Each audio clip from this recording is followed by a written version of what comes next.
Hello, everybody. This is MSP Mountain. My name is Eric Muth from Supported Venture, and today I have Hartland Ross. And Hartland, tell us a bit about your company and how you help M&A mergers and acquisitions for MSPs, if you don't mind, and the host broker and all that sort of stuff, how it evolved. Just give us the sort of like short pitch on what you do and how it's evolved. Sure.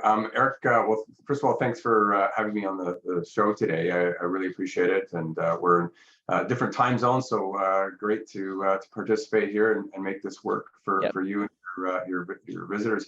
To answer your question, really, I guess we started about 20 years ago working with IT firms. We kind of cut our teeth in the web hosting industry and started actually as a marketing firm servicing IT service firms, and evolved out of there into M&A. Frankly, it was based on client demand. We had connections to a tremendous number of IT firms, and as costs started to increase for those groups to grow organically, became more competitive, and the ROI became such that in some cases it didn't make sense.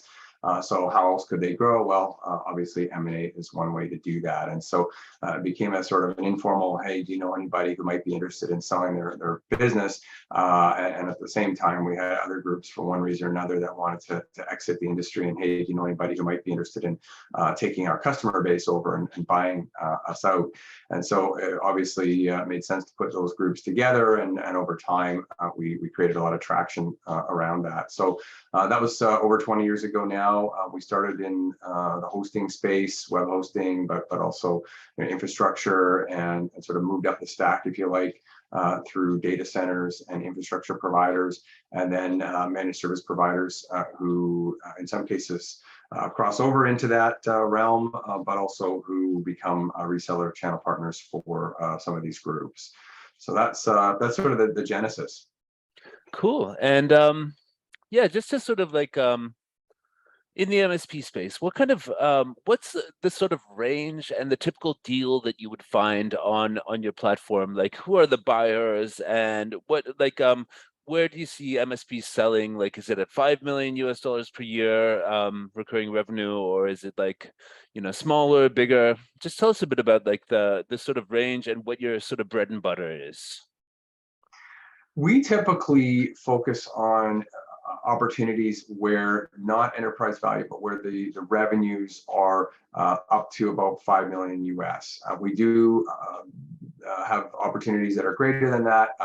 In those cases, most of the time we won't sort of market those through our regular newsletter channel that we publish weekly, simply because the buyer base there is going to be substantially smaller, so it becomes more of a direct outreach on our part. But typically $5 million and under US, and then the enterprise value could conceivably certainly be greater than that. From a geographical standpoint, frankly, we operate globally. MSPs tend to be in North America, and other IT service firms are in other parts of the world.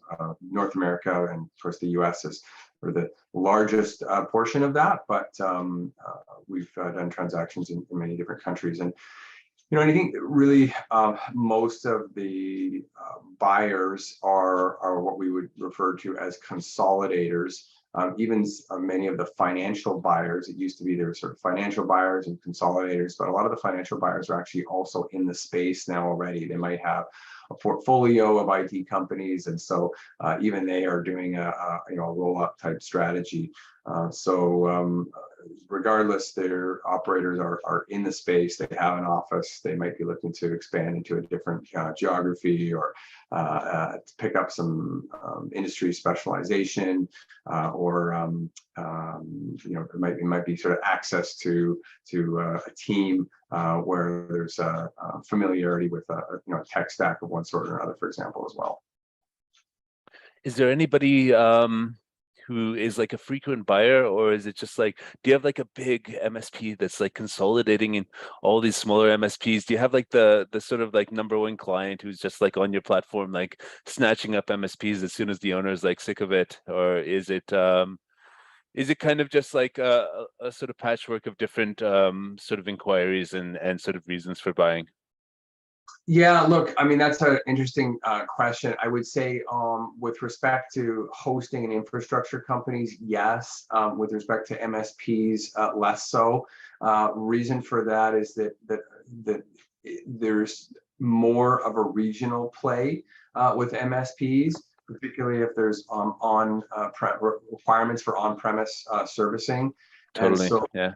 in that case, uh, if we may have a group that's looking for exactly what we have listed, but it's a wrong geography. And so yes, there are sort of regulars, but in the hosting space, it's less. There's less of a kind of requirement, I guess, for there to be a geographical kind of match and specificity there, and so the buyers can be anywhere in the world, but MSPs tend to be more regional. Now that's becoming less and less so as MSPs are managing their business more and more in a kind of a virtual structure, not only servicing the customers virtually, but also the teams are in some cases working remotely as well, and so it's not as important. But so I would say yes and no. It depends, but there certainly are what I would say is the regulars. Yeah. Yeah, because it very much is a personal business, where you still have to have those boots on the ground and sort of like give the customer that sort of like, both on the on-site portion of the engineering and the sort of account management, you sort of have to have that sort of model. I realized like early on in my career in the MSP space that like I was going to be able to fulfill the remote staffing portion, but I was not the person to do the sort of relationship building. So yeah, it's interesting. And so how did the business evolve in terms of like the MSP acquisition to where it is today? I'm talking about stuff like how did you adapt your model to better suit the peculiarities of the MSP space and all that sort of stuff? And you mentioned earlier that it like started really sort of casually, and it grew into something that was an actual platform. And what was that evolution like? Yeah, I think it happened in some ways almost unbeknownst to us, it really, because as I say, we started and cut our teeth in the hosting industry, but as we started to move up the stack, we started to interact with data center operators. Well, now I don't know what the percentage is, it's certainly going to be small, but there are MSPs who own or have a leased space in a third-party data center. So they started making inquiries with us, but it became clear to us that they weren't providing the same types of services, even though to some degree, I mean, there's hosting companies provide Office 365 solutions, as do, of course, MSPs. So there's some sort of crossover there, but then the underlying services became different, and we started taking notice that, hey, a lot of the groups that were making inquiries were offering more of these managed service provider type solutions, and there's this nomenclature is a little bit fuzzy, because there's managed services, and of course, if you're a managed service provider, you think of managed services in one way. If you're a hosting and infrastructure provider, you think of managed services in a different way. So it does need to be defined, but it ended up being that we started attracting this base, frankly, not only to our M&A practice, but also to our marketing practice. And so it sort of evolved on its own, and then it became apparent that there's a kind of a broader appeal here, and a little bit like a two-sided marketplace. We needed to build up our base of buyers, but we also needed to build up the base of sellers. So it became a little bit of trying to kind of work both sides of that, so that we had something for everybody. There's one other thing I was going to mention. It slipped my mind here. Maybe it'll come back. But So yeah, it's like two funnels on each side, where you have to like engage the two different parties in different ways, right? yeah, exactly. So I mean, if we're MSPs are not going to be too interested in having access to our list and reviewing opportunities if we don't have MSPs on the list. So now we need to start attending more MSP related events and whatnot. And so we started attending conferences and speaking at MSP conferences, IT Nation and whatnot, and began to kind of build that community. And and I think that is continuing to evolve today. That's what I was going to say a moment ago when I lost my train of thought. Is we're starting to see other groups come into the space now. For instance, and this is not new, but it's just I'm seeing more of it. Is like office printer, copier companies, for example, right? Who either certainly they have access to the right customer base, but they may have a small footprint and want to grow that, or they may not and want to have their first kind of platform, if you like, that they can do a roll up or tuck into. But groups that maybe traditionally haven't been in this space and seeing that there's a fair bit of activity and growth. The reality is that you ask what kind of deals we end up seeing. It's really analogous to an iceberg in my view. That you've got a very, very small group of large firms rather, and the vast majority are small operators. And so as an iceberg example, the number under the water is whatever it is, I don't know, 90%, 95%, and you only see a small portion of the iceberg.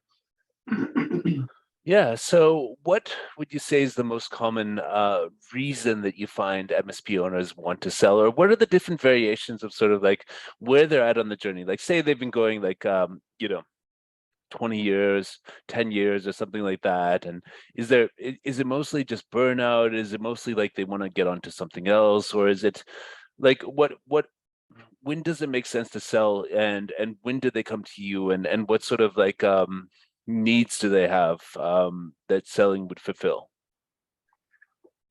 So you absolutely nailed one of them. Burnout is probably, and we don't track this, but probably the number one that we hear is just and it's not necessarily tied to age. I mean, it could be burnout in the 30s. It could be burnout in someone in their 40s. And certainly by the time 50s and 60s rolls around, people are checking that box off. In some cases, we've seen it where they just have nothing left. They're completely done. Usually, it's just that they're tired and they know what it's going to take to kind of move themselves to the next level, and they just don't have it in them to make that happen. So that's a huge one. Sometimes health, unfortunately, comes into play of one sort or another. It may be, and usually is related to the person's health, the owner's health, but sometimes it's not. Sometimes it's related to a family member's health. And we've heard, a number of stories there. Candidly, we've unfortunately had groups that are on death's door and need to do something. And been able to fortunately help them out and before they end up passing away. So I've had a few of those. Of course, retirement is in there, and as the baby boomers age, we're seeing a little bit more of that. Sometimes there's another business that someone's spun out or has had for a while. We've even seen groups where they've got a day job and an MSP, and they're moonlighting, and they can't keep up both of them, and so they need to pick. And so some have left the job, some have, but we don't hear about those ones so much because they're not going to run their business. But others have chosen the job and tried and then sold off the business. But so there's different motivators. Sometimes there's also the odd kind of partner dispute, or even just a partner who wants out, just wants to do something different, and that partner is the tech lead, and the other one's more the sort of sales and operations. Well, now they're missing half the formula, and they need to replace that, or perhaps ponder their own future, and so those conversations come up. But also a lot of times we're having these conversations well in advance of someone actually wanting to sell. So they're just sort of going through the discovery process of, all right, well, what's involved? what do I need to do? What do I need to be thinking about? What might I expect for the business? They talk to their accountant and say, look, if I want to retire, what do I need? And so is there any kind of a delta there between what they can get for their business and what they need to retire? And if so, let's talk about that and see whether they can create a plan to realize that over the next year, 2, 3, whatever it is. So it sounds like there's an element of coaching here, that they can reach out when they're just sort of thinking about it, flirting with the idea, and you can sort of offer advice. I mean, what does somebody need to do to sell an MSP? What are the sticking points, and what can they do to prepare themselves to, like, even before they're listed on your platform, but like, what's the lead up to sort of like get there and be ready for one of the buyers on your platform to sort of close a deal with them? What do they have to show? What do they have to sort out? And what do they kind of need to consider on that journey? Yeah, look, I have this conversation, a fair bit. As I said, not everybody who engages with us is necessarily ready to sort of pull the trigger at the time. So the conversation is centered around what types of things that they need to do to prepare. And some of these things, frankly, they can be done in a matter of hours with some dedication to sort of clean things up. In other cases, it's going to take time simply because it's more sort of structural, I guess, in nature. And in some cases, time is not on someone's side. Unfortunately, they have to, it is what it is, and they need to move forward or want to move forward with the business as is. But a best practices that any M&A advisor will tell a business owner is to clean up their financials. One item that comes up consistently, and we don't find there to be a ton of pushback, but it's better practice than not, is to remove personal expenses. So it's standard practice for those who are trying to reduce their tax liabilities, of course, to include cars, travel, entertainment, health benefits, in some cases for their extended family, and other related expenses. We've seen some related personal expenses, and we've seen some kind of crazy things, home renovations, significant Yeah. on financial statements as well. So removing those or compartmentalizing them so that they can be easily removed and identified, and that there's trust associated with those adjustments in the eyes of a buyer. Categorization is another one related to financials. So someone says, oh, geez, so well, what's this miscellaneous revenue or miscellaneous expense or uncategorized expense? Or why is your COGS for this particular line item for security or backup or whatever it is greater than the revenue for security or backup? Oh, geez, well, there must be some other items in there that shouldn't be in there. So it's not best to have the buyer pick up all those types of things. The seller should try to clean those up and get the categorizations properly aligned, and also know what's in those categories as well. So talk to your accountant, talk to your bookkeeper, and understand how to sort of discuss and defend the way it's laid out. So some of those things can be, if it's just a matter of cleaning up the P&L, that's easy. Personal expenses, you can remove those. Certainly you can remove them going forward. Some of the other ones that are a little bit more involved and harder are getting customers to sign contracts. Ideally auto-renewing contracts that are renewed annually, and ones that can't be canceled before the end of the term, at least not without paying out the term. So that one takes time to negotiate with the customers. If your customers aren't used to contracts, it's harder. So you need to provide some kind of an incentive and rationale to defend those contracts. Another one, to remove yourself as an owner from day-to-day operations as much as you possibly can, especially from customer interactions. It's quite common for the owner to interact, especially with the larger customers, or even with the customers that are more sort of legacy ones, the ones that they signed up 5-10 years ago, and they still interact with those. So just trying to not necessarily cut it entirely, but it's not something that you should be kind of involved with on a regular basis, and that it's reliant on your team, because buyers are not interested, unless you're planning on staying on in the business, in having customers who are phoning your cell phone as a business owner for support or questions. So they should be trained, the customer should be trained to talk to your team and be used to and comfortable talking to them. Yeah, I'll just add some stuff from the perspective that I have on the industry as a staffing consultant and staffing provider. Documentation, definitely, documentation and role descriptions. So, and having an ecosystem that functions, like the seats can be replaced with different people, because you might sell and somebody might decide like, hey, I don't like this, I'm going to go find something else. And then, if all the documentation is in their head, it's not going to go well. So documentation audits and stuff like that are something that we've done a lot of work with at Support Venture, especially on our 24/7 help desk, which is now decommissioned. There's a huge learning experience about documentation and MSPs, but also the role descriptions, sort of like having a system that's set up like to sort of function, and that you have like a training plan for every seat in that functional system.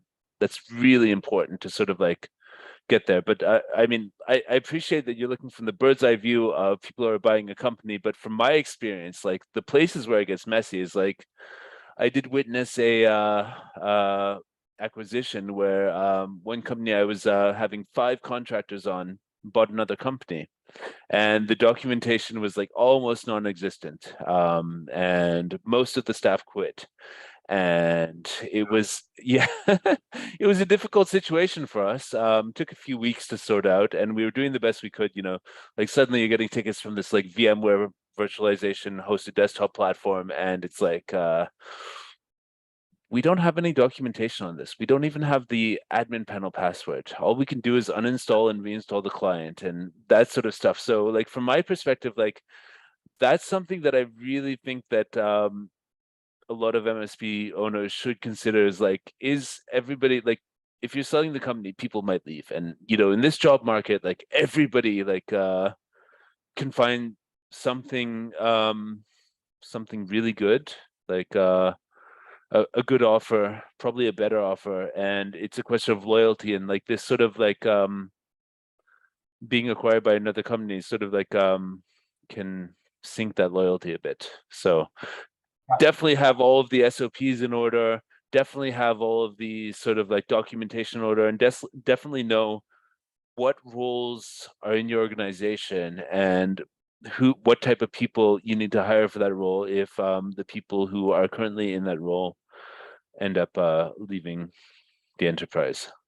Look, I mean, great point, and this is by my sort of discussion points here, by no means an exhaustive list of all of the things, but Of course, yeah, is kind of problematic.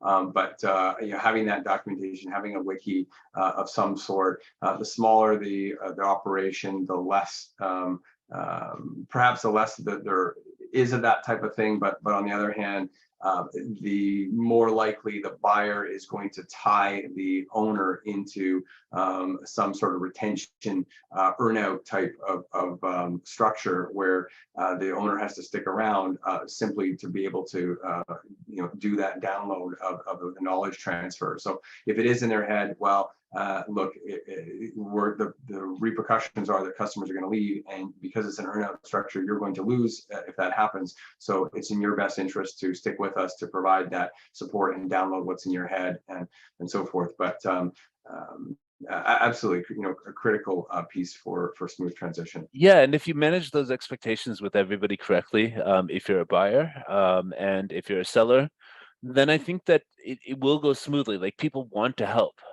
It's just like this if people thought they were done and suddenly they're getting calls, when they're at a new job or something like that, it could be like sort of stressful. But like managing those expectations in advance could be like very valuable in preparing for the sale. Yeah, so let's move on to the happy ending. How do you arrive? Sorry, go ahead. Oh, sorry, I'm just gonna say, Eric, I did have 2 other quick things I was just gonna add. quickly, one thing that we also see is long-term contracts with vendors and landlords. Someone's just signed a long-term office lease or a data center contract, and now they want to sell. Buyers aren't keen on taking over contracts because they typically have their own system structures, vendors, etc. in place. And so that can be a negative and a negative with respect to valuation. And then the other, so not signing those and sort of keeping in mind when those things are expiring. And if you think you're planning on selling in 2 years, don't sign a 5-year contract. So move it to an annual or something. And then also reliance on large customers in cases where 80%, 75% of the business is coming from 1 or 2 large customers. You really need to diversify, or you're going to end up having a heavy earnout structure on those customers. So that would be another thing I would look at in terms of preparation. Cool. Sorry. And that kind of does bring us to the next point. How to arrive at a valuation for an MSP? Like, how does it typically work on your platform from what you've seen in the deals that you've seen? Yeah, look, I mean, it's very much an art, not a science, and there's sensitivity around the buyer's interest in having the ROI be realized over whatever, is it 2 years, is it 3 years, is it longer? How badly do they want the opportunity? If it's a very good strategic fit, they might be willing to overpay relative to others. I would say that so the first answer, kind of quick back of the napkin elevator answer, is 3x to 5x as a multiple of adjusted EBITDA. Having said that, that's typically what we see, but that's also because we're dealing with businesses with sort of 5 million. Sorry, I'm not familiar with the terminology. Can you just explain that is that the annual revenue, 3x to 5x, the annual profits, like net or gross, or what is it? 3x to 5x of adjusted EBITDA. So taking income and then making the adjustments for EBITDA, earnings before taxes, interest, depreciation, and amortization. So coming up with an EBITDA figure, and then also making the adjusted EBITDA means that you're removing the one-time expenses or one-time revenue. So, geez, well, we sold $100,000 worth of some used hardware that we had to somebody on eBay. Well, that's not part of your regular business. That's just clearing out some old hardware that you had. Yes, it is revenue, but it's not revenue that a buyer can expect. So that will reduce your revenue. It will reduce your EBITDA, because essentially that's 100% kind of profit, if you like. There's no cost of goods sold associated with that. Similarly, on the expense side, you might have a legal bill that you had to pay for some reason with a customer, or you're updating all your contracts and you had $50,000 of legal bills last year. Well, that's not something that's going to be recurring, so that could be added back and increase your EBITDA. So the adjusted EBITDA, typically we're seeing 3 to 5 times. But as they say, having said that, that's on this assumption that we're typically seeing businesses that are up to $5 million in revenue. I've absolutely seen businesses that we've been involved with that have been getting closer to 10x, but they're going to be bigger than 5 million, and they're going to address some of these other things that I was just going to talk about here, which is size. So the larger the business, the higher the valuation. Are there contracts in place? What tech stack is being used? Where is it located? Is it in a primary market, a secondary market, a tertiary market? What's the client profile? Do you have one customer who's making up 80% of the revenue? Is it diversified? What industry are these customers in? Are they kind of stable customers? Are they prior to COVID? We would never have asked the question, but is there COVID exposure there? Are they hospitality heavy?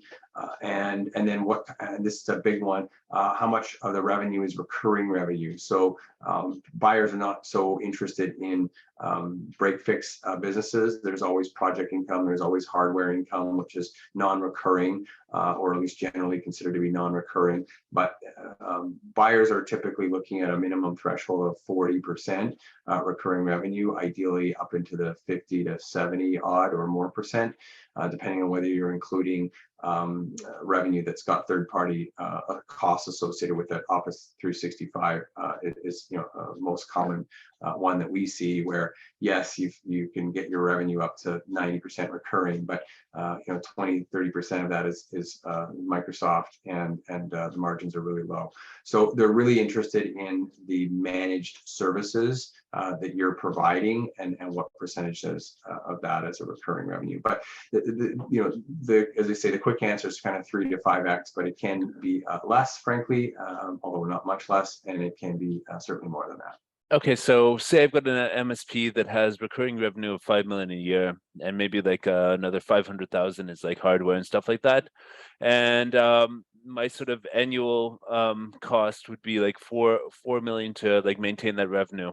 What's my MSP worth? So 5 minus, so your costs are 4. So 1 million is the profit, just to simplify things. Sure. Basically. Yeah, if it's a 5 million, subject to, and the other big one, by the way, I forgot to mention earlier, is payment terms. I mean, someone might tout the fact they got a 10x multiple, but they didn't tell you they were paid over 10 years with an earnout.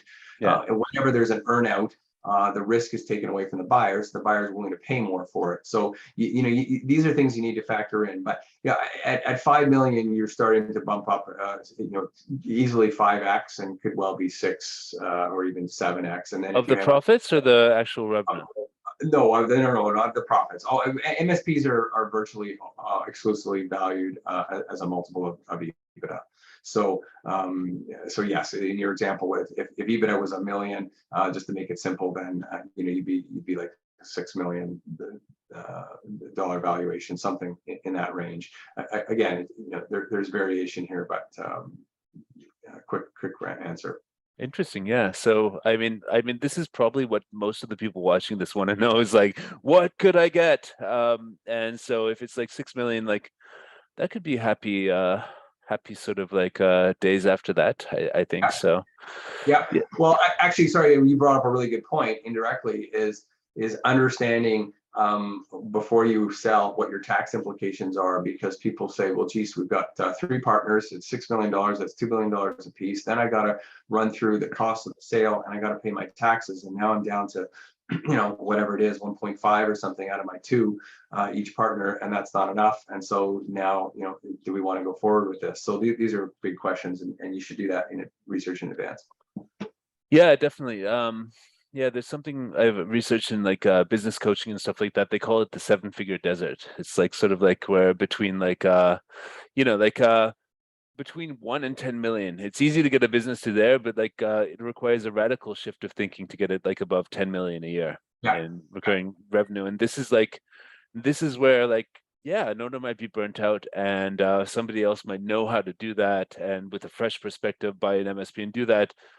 But they also might decide actually to stay in there, and it's definitely like, you got to play the field, you got to like see what's out there, you got to like check out what the offer would be, and like ask yourself what you really want to do with your life, I suppose.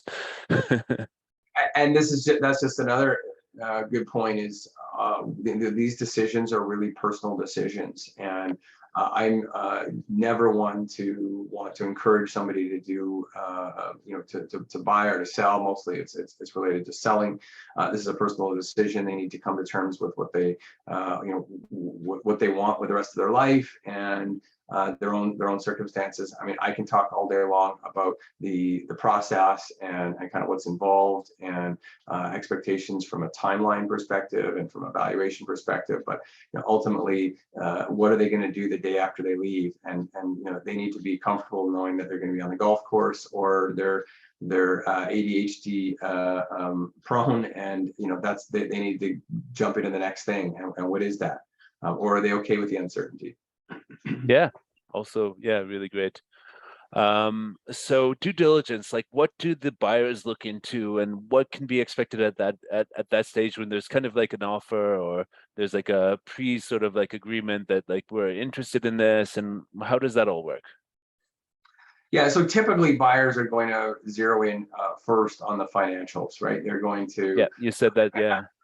they're going to ask for them, and so you need to have them available. They need to be cleaned up, as we already talked about. So that they're going to typically focus their due diligence around the financials, and then they're going to move into at least as a deep dive, they're going to move into customers and understanding more about the nature of the customers. So are they on contracts? What are the nature of the contracts? How long have these customers been customers? What's their sort of their payment history, and have they been increasing, decreasing? Has it been flat? What are the opportunities with those customers?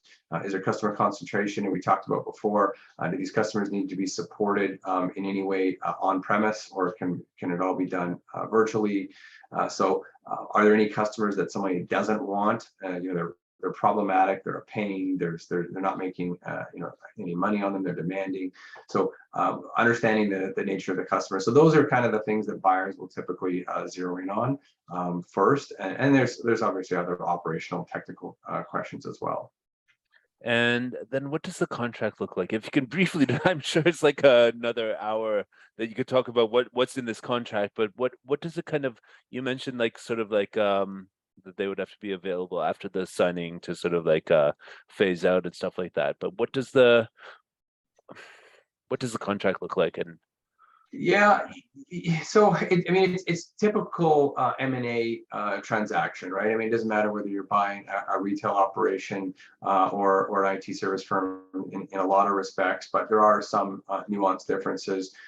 You've got, as you said, the seller's support post-close and their role. Are they paid for this support? Are they not paid? I mean, typically, if it's just to kind of do a knowledge transfer and talk about the business from an operational perspective, high level, then that's kind of expected from a buyer, and they'll need help for a month, 2 months on a kind of a decreasing basis.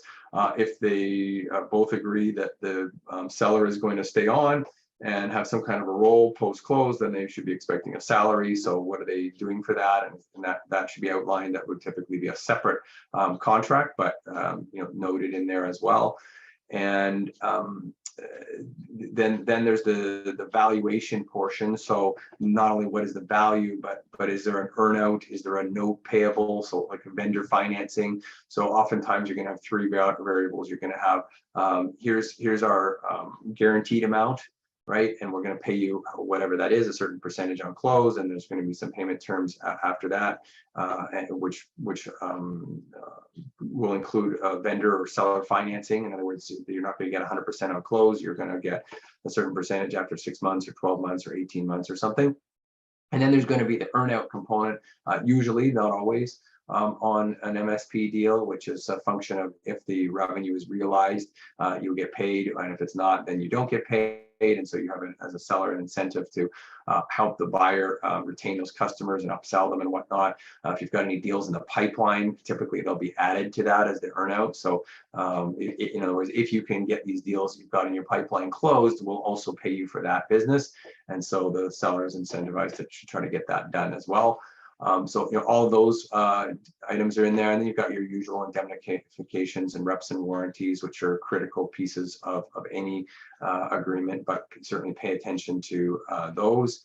And then you've got any kind of basis for adjustments or changes in purchase price, which typically is related to the earnout, but could be other elements as well. For instance, if you've got key employees and the employees were to leave, now the buyer might be on the hook for trying to manage a business, as you had said, Eric, earlier, where it's all the knowledge is in somebody's head, it's not documented. And so now if that translates into customers who are upset and leave, that's going to affect revenue. So sometimes there can be a penalty if the staff don't stay on for some period of time. And you're going to have your other aspects of mitigating issues that come up. Mediation is one that I tend to favor over going through a court process. Also, thresholds for what's relevant. Hey, if I've got a dispute over $5, can I bring that to you? And that's typically not in anybody's interest. So there's some kind of threshold with which it's significant, and so look for that or include that as a element if you're. So it sounds like everybody's like trying to set a smooth transition, and it's not something that happens in one day. Hey, you're done, but it's like it happens over like a series of months or even years where you really have to make sure that your baby is like settling into the new home. Look, a great way to put it. Absolutely, and it's in everybody's interest, right? Even if the seller is not actually compensated and has no financial they're not on the hook for that in any way. The other element of it is that most sellers want to see their quote unquote baby flourish. And it's a brand, it's a customer base that they have grown and have perhaps had for 15, 20 years. They want to see success there, and they want to see the buyer have success. And in a lot of cases, actually most cases, I would say, was certainly with the smaller MSPs, a lot of the customers end up being kind of friends or loose friends. Oh, totally. They might actually be friends and family in some cases. And so in those cases, they may sail into the sunset, but their friends and family need to continue to be supported. Yeah, there's a certain like congruency with the previous sort of level of service, values of the company that needs to be maintained, and whoever the principal was like previously like should be there for the transition period to at least like give the buying company the best chance of maintaining those relationships. Of course, yeah. Yeah, exactly. Okay, so what can go that takes us to what can go wrong and how to avoid it. Yeah, I mean, this could be a whole session Yeah. on its own. Let me just maybe mention a few that I see more often than not. I think one of the big ones is what I kind of put under the umbrella of trust. Which is a loss of trust and a loss of rapport. This can happen in a number of different ways, but as that starts to get eroded, it ends up being a kind of a sandpaper, grit that grinds on the whole thing over time. And as time goes on, both sides start to wonder where the other group is coming from, and thinking that well, geez, maybe their interests are not sort of aligned with mine, right? And so as that happens, it starts to kind of bring into question everything that either group is saying, right? And so and then it can blow up at the end where someone just feels like they're not going to get, the buyer's not going to get what they think they're going to get. And the seller thinks that, geez, well, I'm not going to, there's an element of whether it's tied to an earnout or whether it's just a vendor financing, that the buyer's just not going to pay me and just going to stop paying me. So if that trust is eroded, it's a real problem. So I put that at the top. And I've been asked that question before. Having said that, there are some other ones as well. I would say sometimes a buyer or seller thinks that they have a little bit more leverage than they actually do. And there may be, both sides typically are going to be, and so as time goes on, more heavily involved, right? Both sides have put time and effort into it. At a certain point, buyer will have had some costs associated with the process. They've hired an attorney to review or create agreements. They've possibly hired their CPA or at least spent internal resources reviewing materials. So they're sort of financially invested in it, which is a good thing, but they're not going to continue to do that at any cost. So the seller might think that they have more leverage than they do, and start sort of negotiating things, particularly if you start changing the rules of the game partway through. So you have a letter of intent that outlines the nature of the deal. If groups start deviating from that too much, certainly without justification, or not substantial justification, then it ends up again eroding that kind of trust. Sometimes there's also some new information that's found, right? All of a sudden, in Murphy's Law is that you've had a customer for 15 years as a seller, the best customer ever, until right in the middle of due diligence, that customer gives notice that they're no longer continuing because they were acquired, or they've gone into business, or they frankly or just changed vendors for one reason or another.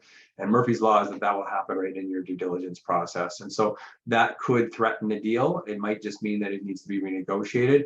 But it may be that the whole thing sort of falls apart in terms of the interest level from a buyer's perspective. Sometimes there's outages that mean you lose a whole series of customers in one sort of fell swoop in a matter of a week or two. Yeah. And that's big, a big issue. And then sometimes there's just fundamental issues with that as the process moves forward and due diligence done. There's contracts with vendors that weren't, oh geez, I didn't realize that we had this contract for 5 years with this particular vendor, and you're locked in, and now the buyer is not interested, and it's just going to make it kind of not profitable for them to continue along. So lots of different things, but I mean, a couple off the top of my head, there's a few that we see more frequently. But it sounds like the main thing is that the buyer actually has some sort of like a connection to the culture that you as a seller you've established with your MSP, the type of service, the types of like sort of core values that you have as a business, and there should be some sort of understanding about those things if they're defined, or you really need to sit down and sort of like align on that level and make sure that the organizations are compatible with the expectations of the clients and stuff like that, and that when things switch over, it's not going to be a clash of like values or like level of service or like different expectations that are going to be like foisted on the clients all of a sudden, that they will repel them and stuff like that. So very interesting. And so what's the typical sort of like how many months does it take to make a deal, and how do deals close? I mean, how does that all like how does it all finish? Like, like we know that like from previous parts of this, we know that there's lots to be done after the deal closes, like from the previous like team or principal owner. Yeah, really important to be there for that transition. But how long is the lead up? Like, what do you see on your platform, like from the initial conversation to like actually like doing the deal and signing that? So I usually say 3 to 5 months, and that assumes that the seller has reasonable expectations, which we have discussions with them on in the first place. In other words, if they're looking for a 10x and market as we talked about earlier as a valuation, and market is more around 4 for them, 4x for them, then it's just, I can respect the fact that someone wants 10x, but if it's just not going to be realistic, then we need to have a conversation with that. We wouldn't want to put them into our platform anyway and expose it to buyers, knowing full well that the expectations are not reasonable. So on the assumption that there's reasonable expectations, the seller has got the time and resources to put forward to make a deal happen. In other words, if they're too busy to take any calls and can't answer questions, and it takes them 3 weeks to provide updated financials, it just becomes too frustrating a process for buyers to kind of want to have the patience to go through. So assuming that expectations are aligned and you've got wheels greased on both sides, 3 to 5 months is typically what we say. Cool. And that really breaks down into the initial questions that happen through calls or questions are sent through and addressed, and then offers are received. That's a sort of a 4 to 6 week period. Evaluating offers is typically another couple of weeks. Again, generalizing, and then an offer is signed in that process in the form of a letter of intent. Then it moves into exclusive no shop, meaning that the seller can't talk to other buyers, and that the buyer has exclusivity for that period of time to do their due diligence and put forward towards the end of that a draft purchase agreement. That's another 45 to 90 days, depending on the size and complexity of the deal. And so that sort of breaks down to a 3 to 5 month window. And then the deal closes, but as we've already discussed, that's not sort of the end of it. or at least not usually. It can be, but rarely.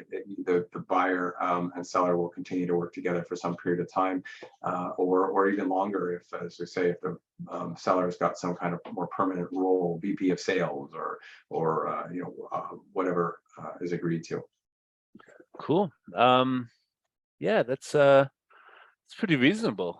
But I'd imagine that a lot of the people watching this or listening to this right now would not be ready to actually engage in that process. But they might be looking at it like, let's say 2 to 5 years down the road. And so just to sum up the whole thing, for those people watching who are in the middle of their MSP game, they're still loving it, they're still really enjoying growing the business, they still want to get to that, 5 million, 10 million, whatever it is, what advice would you give them on how to sort of like psychologically prepare that if they're going to like sell from 2 to 5 years from now, like what are the biggest takeaways for this conversation? If they're not ready to contact you now, they might keep your sort of like business in mind 2 years. Yeah. What would you tell them? Like, what should they do now? How should they change their perspective on their business?